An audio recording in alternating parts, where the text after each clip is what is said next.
Olá, segunda série, e aí, tudo bem? Vamos à nossa aula de língua portuguesa. Sou o professor Wesley e hoje nós vamos dar continuidade ao nosso conteúdo sobre o simbolismo. Vamos resolver alguns exercícios e depois vamos continuar a conceituação então sobre o simbolismo. Vamos lá, temos aqui então questão 1. Vamos ler então o comando e depois, se for necessário, ler o trecho aqui então da obra. Uma das linhas temáticas da poesia de Alfonso de Guimarães, como se observa no exemplo, é a... Aí temos as alternativas: amada morta, religiosidade profunda, transfiguração do amor, atmosfera litúrgica, paisagem mariana. Bom, então nós vamos ter de ler e observar as características aqui, né? Hão de chorar por ela os cinamomos, murchando as flores ao tombar do dia, dos laranjais hão de cair os pomos, lembrando-se daquela que os colhia. Então temos aqui, logicamente, a sugestão, ou seja, uma linguagem sugestiva e que demonstra muito bem o que ele queria realmente dizer, né? Ele estava se referindo à amada morta. Beleza? Quando ele, por exemplo, diz, né, que hão de chorar por ela, né, murchando as flores ao tombar do dia, ou seja, o esvair da vida, né? Bom, religiosidade profunda. Nós vamos aprender, né, que em si muitos tiveram sim religiosidade, né, mas não uma religiosidade em si que fosse então marcada, por exemplo, por algo que então poderia ser o centro daquilo que daria para explicar o porquê, né, do ser humano se sentir, né, dessa ou daquela forma, ou seja, de trabalhar realmente as questões ligadas então à alma, né, no caso que era o tema dos simbolistas. E não era por meio da religiosidade que eles procuravam essas explicações. A transfiguração do amor. É óbvio aqui que fala da morte, né? A atmosfera litúrgica. Novamente falando sobre então essa atmosfera ligada à religiosidade. Não é bem isso, né? Aliás, trabalhando-se então aqui o trecho especificamente falando, não tem nada, né, referente então à questão religiosa. E paisagem mariana, né, ou seja, o local onde ele foi então criado, né, por alguns anos, também não trata disso. Questão 2. Leia o fragmento a seguir do poema Evocações de Alfonso de Guimarães. Temos aqui então, como se sabe, Alfonso de Guimarães é tido como um dos mais importantes representantes do simbolismo no Brasil. No fragmento acima pode-se destacar a seguinte característica da escola a qual pertence. Será que é o bucolismo? Olha, a gente já pode eliminar várias aqui porque são características de outras escolas, né? O bucolismo, então, é característica do arcadismo. Intensa movimentação e alta tensão dramática. Bom, essa questão de alta tensão gramática é mais ligada, então, por exemplo, o romantismo, certo? O concretismo e realismo nas descrições. Temos aqui então algumas características, logicamente, né, do pré-modernismo, ou mesmo o realismo das descrições de algumas outras então fases, ou seja, escolas literárias que então acabavam descrevendo de forma bem real, né, objetos, entre várias outras coisas, como por exemplo o parnasianismo. Foco no distante, na cena particular e na impressão que causa. Este já te deixa com dúvida, né? Tom poético melancólico, apresentando a natureza como cúmplice da tristeza. Será? Vamos ver. Na primavera, que era a derradeira, mãos estendidas a pedir esmola. Da estrada fui postar-me à beira, brilhava o sol e o arco-íris era a estola, maravilhosamente no ar suspensa. Bom, nós temos aqui, gente, logicamente o foco no instante, na cena particular e na impressão que causa, certo? A questão não é ligada então ao tom melancólico, né, poético melancólico, certo? Apresentando a natureza como cúmplice da tristeza. Não. Na verdade, está realmente tratando o instante, o momento, né, aquela impressão particular que é causada então pelas palavras, que então é o que o simbolismo esperava, né? Tratando-se então, né, da alma do ser humano, né, daquilo que você tem de fazer agora porque vai ser então o que vai fazer com que você mereça ou não, por exemplo, a aprovação ou uma vida em si repleta de significado. Bom, temos aqui a questão 3. Aí vemos então aqui o comando da questão e assinale a alternativa correta sobre o texto. Então, temos aqui as alternativas de A a E, certo? E temos o texto. Então, temos aqui, né, várias alternativas e cada uma, logicamente, né, apresentando uma ideia que pode estar de acordo com o texto ou não, ou algumas que podem ser descartadas, né, logicamente, de primeira. Por quê? É só observar aqui, Violoncelo. De quem? De Camilo Peçanha, tá? O escritor, então, português, né, justamente um dos que trabalharam, então, estas características do simbolismo. Então, por exemplo, expressão egocêntrica e sofrimento amoroso, uma nítida influência romântica do romantismo. Não tem nada a ver, né? Professor, mas o simbolismo, então, não se, por exemplo, baseou no romantismo, como, por exemplo, o pessimismo, ou mesmo também o subjetivismo? Sim, mas não no sentimentalismo amoroso, né? Em si, aquele sofrimento, né? A questão também egocêntrica de se concentrar nos sentimentos do próprio ser humano. Não era esta a ideia, então, dos simbolistas, e sim se concentrar, na verdade, né, nas questões místicas, né, na alma do ser humano, na espiritualidade. Recupera da lírica trovadoresca a redondilha maior. 7 sílabas poéticas, tá? A estrutura paralelística e os versos brancos. Olha só, temos aqui, por exemplo, cho, rai, arcadas. Temos esse último aqui, essa última sílaba não se conta, porque não é a tônica. Então nós temos 1, 2, 3, 4 sílabas. Não é um redondilho maior, tá? Beleza. Já por aí tiramos, né? Sem dizer que não vai recuperar a lira trovadoresca de forma alguma. Bom, C. A influência do futurismo italiano é comprovada pela presença das frases nominais curtas e de temática onírica. Onírica, na verdade, né? Bom, qual a questão aqui, gente? Nós temos aqui uma característica que ainda viria a ocorrer, certo? Depois do simbolismo. Ou seja, na verdade é o pré-modernismo, e então há esta característica então do futurismo, que demonstra também, né, logicamente, muitos avanços na sociedade, que logicamente também o simbolismo, né, passou e sofreu por eles, né? Como, por exemplo, a urbanização, né, o surgimento de vários carros nas cidades e assim por diante, tá? Bom, ainda não fez parte, então, do simbolismo. Agora temos D. A linguagem grandiloquente, as metáforas cósmicas e o pessimismo exacerbado comprovam o estilo condoreiro. Olha, realmente tem um estilo pessimista. E agora? E por último, a valorização de recursos estilísticos relacionados ao ritmo e a sonoridade é índice do estilo simbolista. Vamos ler então.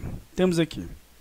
Chorai, arcadas, do violoncelo, convulsionadas, pontes aladas, de pesadelo, trêmulos astros, soidões, lacrustes, lemes e mastros, e os alabastros dos balaústres, soidões, solidões. Bom, nós temos aqui então, gente, logicamente, uma valorização de recursos estilísticos. Observe que ele trabalha muito a sonoridade, né, o ritmo, logicamente fazendo parte então das características do simbolismo. O pessimismo faz parte então do simbolismo? Sim, mas não especificamente nesta produção. Então cuidado com isso, tá? Então, metáforas cósmicas, exacerbado pessimismo. Agora, comprovam o estilo condoreiro? Não, né? O estilo condoreiro é a última fase do romantismo, aquela que já estava então com mais, assim, com olhos para os problemas sociais, para as questões sociais em si, né? Não de uma forma engajada ao ponto de querer mudar a realidade social, mas sim em uma pura análise das questões sociais, que era então já o fim do romantismo, né? A terceira geração, e o início do realismo. Bom, gente, terminamos aqui o nosso exercício, agora vamos continuar a então conceituação do simbolismo, temos aqui características. Beleza, vamos lá então. Sugerir, eis o sonho, né? Então vamos conversar um pouquinho sobre as características do simbolismo, né? Ele começa por ser uma negação ao realismo e às suas manifestações.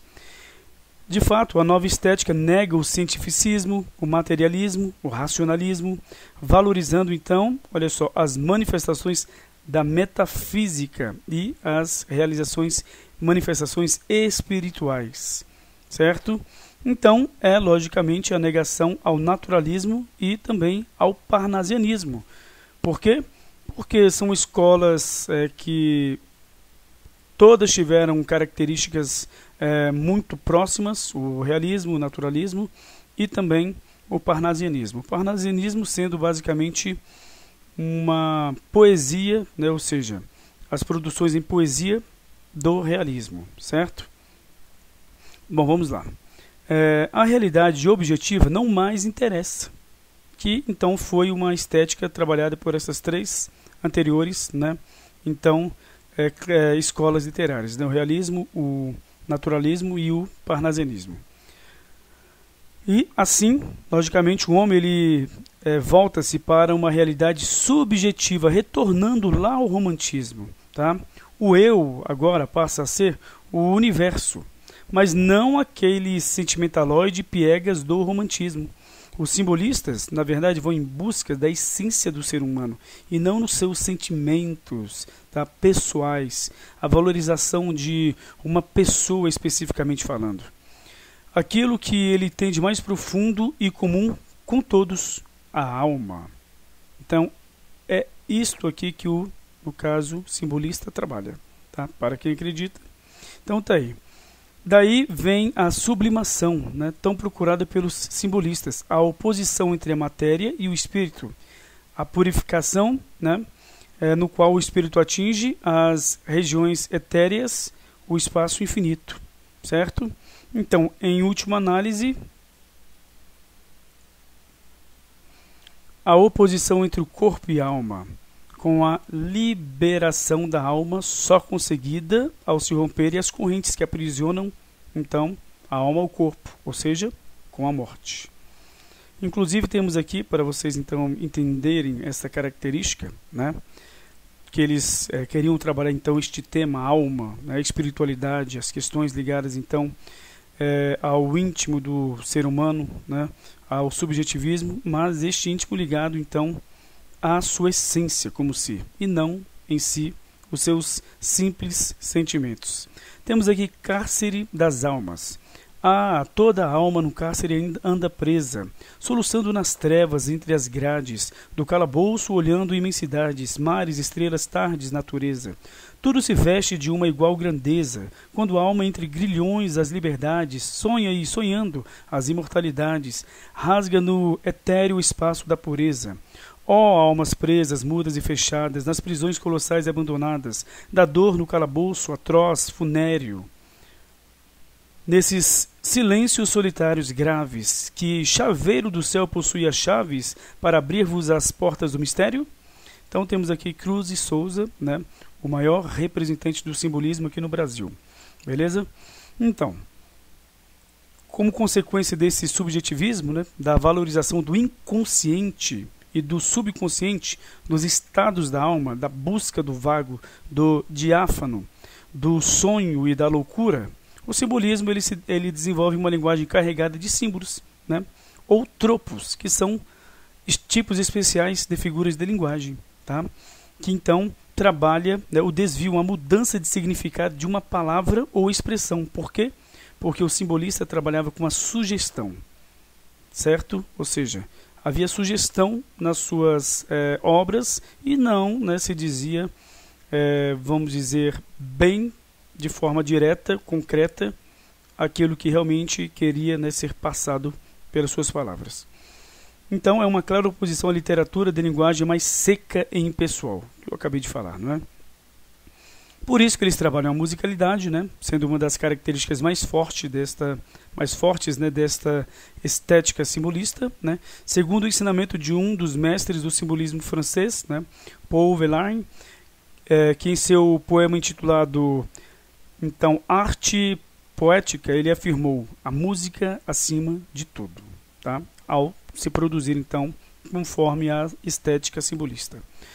No simbolismo, então, tudo é sugestão, as palavras transcendem o significado, há muito mais significado do que a simples palavra, né? Ao mesmo tempo em que apelam para a totalização de nossa percepção, ou seja, apelam para todos os nossos sentidos. Daí ser constante o uso, né, de sinestesias e aliterações, beleza? Sinestesias, o que seja, é a mistura de sensações, né, do olfato, né, com o tato, com a visão, o paladar, a mistura de todas essas sensações. E aliterações é então a combinação, por exemplo, de consoantes, né, assim como também a assonância, que é a combinação de vogais, beleza? Então, vamos aqui à próxima página.